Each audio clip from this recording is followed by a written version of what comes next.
साबिक chief justice ने कितने अरकान पार्लियामेंट को जेल भेजा, मेरा गुना ये ठहरा कि मैं बर्दाश्त कर जाता हूँ। आर्टिकल 63 तशरीह नजरसानी दरख्वास्त पर दौरान समाअत PTI वकील की मुदाखलत पर चीफ जस्टिस के रिमार्क्स। कहा, क्या माजी में यहाँ सीनियरिटी पर बेंच बनते रहे? आपने बार की जानिब से कभी शफाफियत की कोशिश क्यों नहीं की? 63 पर आपका रेफरेंस आया, फौरी सुना गया।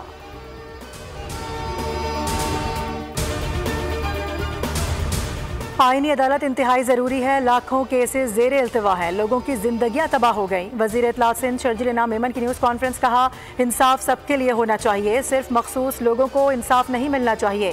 पीपल्स पार्टी की 3 नस्लें जुडिशल एक्टिविज्म का शिकार हुई।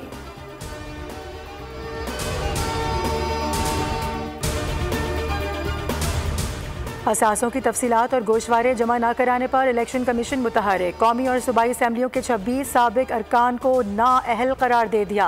गोशवारों की तफसीलात जमा कराने तक मज़कूरा अरकान नाअहल रहेंगे।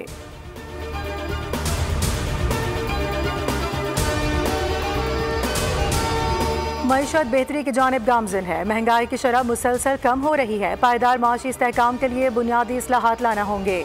वफाकी वज़ीर ख़जाना मोहम्मद औरंगज़ेब का तकरीब से खिताब। कहा, हुकूमत सिर्फ पॉलिसी फ्रेमवर्क देगी, टैक्स फाइलर्स की तादाद में इजाफा हुआ है। बैंकिंग सेक्टर सरमायाकारों को सहूलत फराहम करेगा।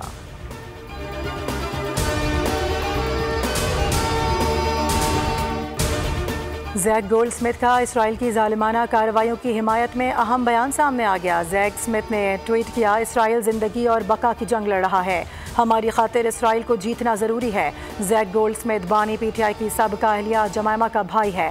बयानात से वाज़ेह होता है कि ये फ़लस्तीन में जंग बंदी के खिलाफ है।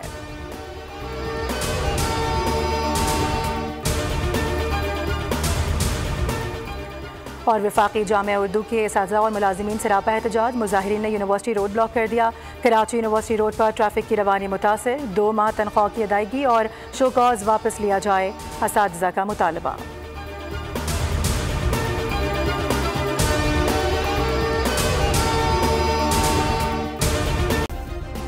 सब्सक्राइब करें और बेल दबाएं ताकि कोई खबर रह न जाए।